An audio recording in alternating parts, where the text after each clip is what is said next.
Yeah. Okay. Yeah. Uh, let me tell you. In Instagram, I before the announcement of the interview with you, I did Hmm. so. I asked people like, do you want this interview to be in English or in Russian? Okay.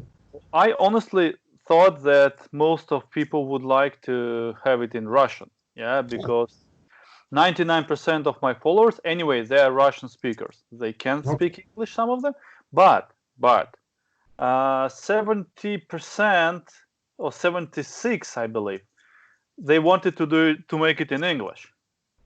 They wanted to watch it in English. Yeah. Ah, So it was let's a democratic process. yeah yeah. So we will do it in English.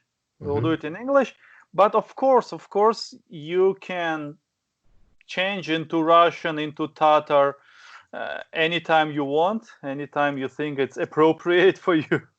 Okay. Okay? Yes. Maybe I And can clarify some points in Russian yeah, if I feel that it's useful. Okay. Nice. yeah, and Ладно, говори. ладно, yes.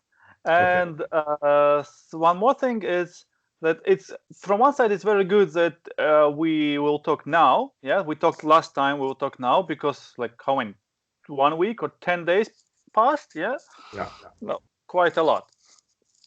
So maybe something has changed. So Hmm. we will be, let's say, up to date. Yeah, good. Yeah. So just to remind you, two main topics. The topic number one is comparison of, let's say, in your case, Cambridge, Berkeley, and Italy. Yeah, like education system and people and whatever. And the Hmm. second part is what you see is going on in California, because you're in California. In Yes. California, due to the virus problem. Okay. Okay. So when I just let me, I'll start now.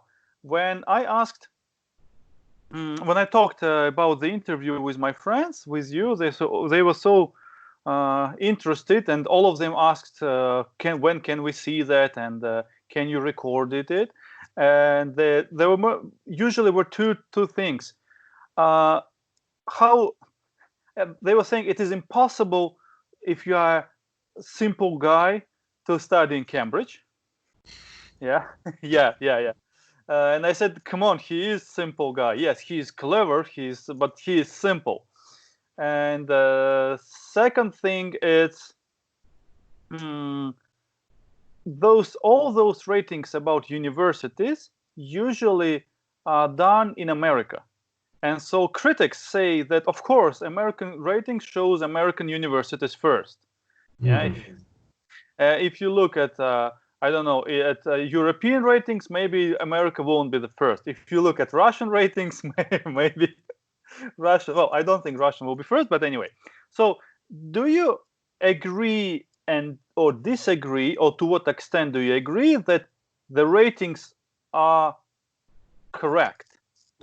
Yeah. So ratings are a contentious issue, спорный вопрос. Okay. Uh-huh.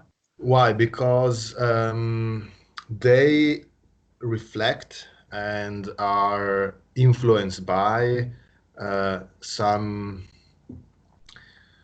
how to put it, like structures of power within academia, within global academia, but also in the world, right? So, for instance, I recently had attended a seminar in, um, well, online, but it was based in Italy. But the speaker is an American, Mm-hmm. well, a British anthropologist based in America. Anyway, the point, he was very critical about the um, hegemonia, right, of the English language Mm-hmm. in academia in general. So, because the English language is international, that makes Anglophone universities, institutions, by default more. Um, um, So they are higher just because they're in English. well, Not no, that just, is an not just, oversimplification, but they are but in English. but there is something to be said about the fact that there are structures and there are hierarchies, and it has to do with money, with history, but also in part with politics, the way in which, like a certain project of America becoming the kind of thinking of itself as an exemplary country, пример для всего мира, скажем так, that reflects in different spheres, including the intellectual and academic sphere. But this also means that, so there's a series of things. It is true that big Anglophone universities are normally very well funded. They are big. There's a lot of people. They attract very talented folks from all over the world, which makes it very true that they are excellent places to do research, to achieve an education. So from that point of view, the ratings are correct, because you are in environments, you find yourself in environments where you are literally surrounded by very committed scholars who love their job, who are very enthusiastic about it, who are often well paid, and so forth. So obviously the quality of both teaching and research is good, but that also is because there is a broader structure and that structure включает в себя политические, экономические, геополитические элементы, которые нельзя не видеть, да? Не видеть и не принимать как во внимание. Основные моменты. Ну, money, конечно, это один из факторов. Понятно, что где богаче, там, скорее всего, лучше качество в целом. But it is not possible to overgeneralize. Excellent scholarship produced in less prestigious or less famous university. In fact, and now this is something I really need to stress. One of the things that makes these institutions, the big institutions, so prestigious and so powerful and so intellectually active is that they attract a lot of people from other places, from other countries. So a place like Cambridge, a place like Berkeley would not be the way it is if it weren't for people who got excellent education in places like Italy, France, Russia, China. I mean, in all spheres. Just imagine this amazing think, for instance, of the Soviet scholarship of tradition of science. But then because of the way the global academic market and structure is organized, some of these excellent people will end up in Anglophone countries. True. But in a way, the whole system работает, потому что качество обучения в других странах тоже очень хорошее, да? То есть нельзя говорить, что только там хорошее. Они собирают сливки.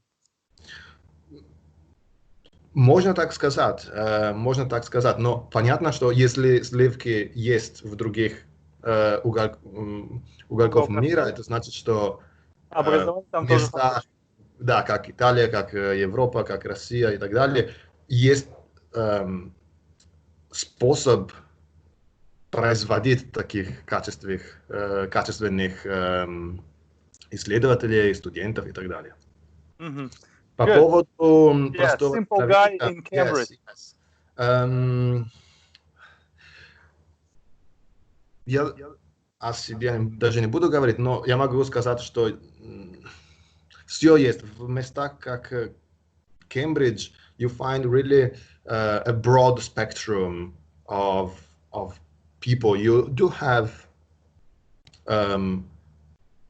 children and grandchildren of presidents and of aristocratic families. In Russia, we call majorы, Majority, да, you get those types. Oligarchy. Yes, absolutely. But also you get working class people from the north of England who are just very good at what they do, right? Yeah.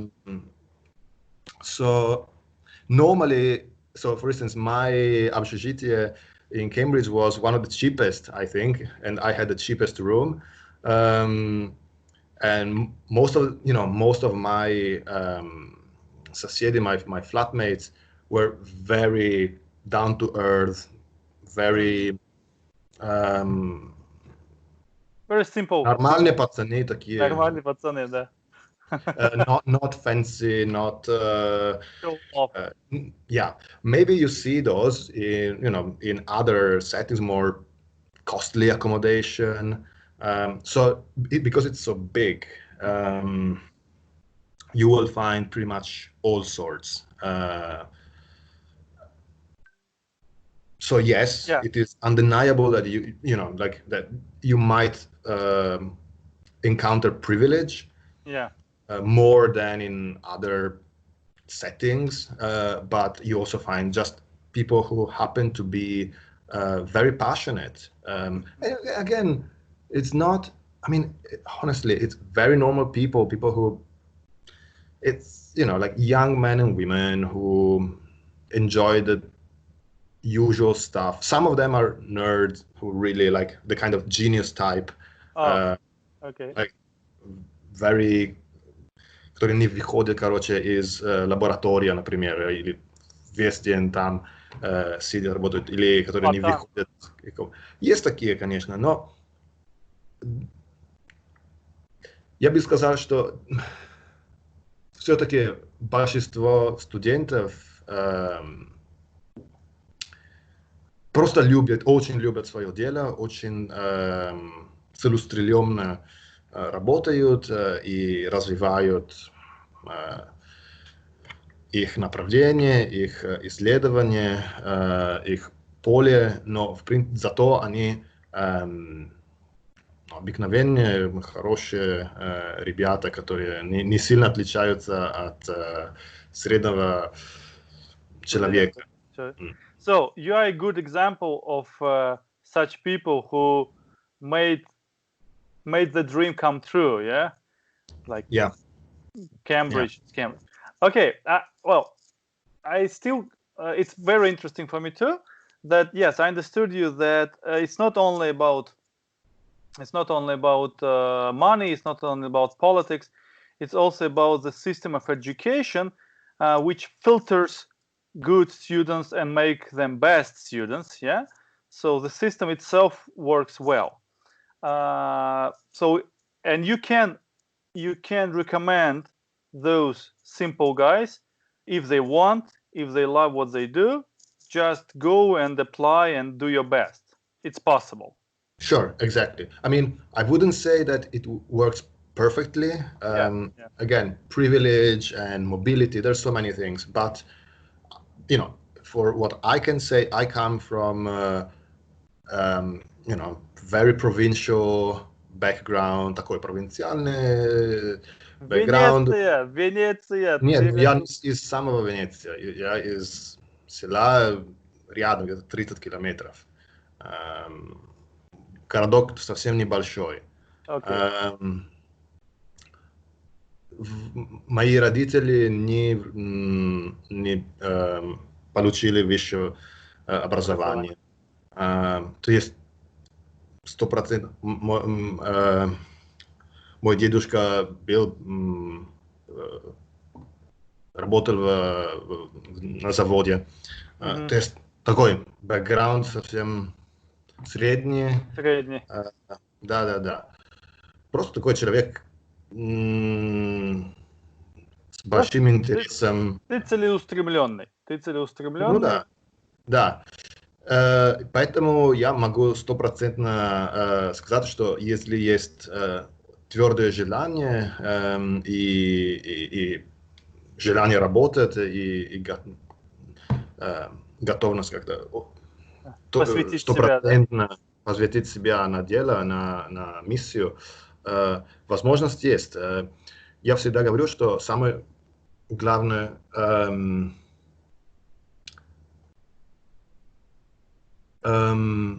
Сейчас ты контакт. подумаешь, Ага. о чем говорить, да, так как И я буду это вернемся. выкладывать, да, я сейчас вернусь. Yep.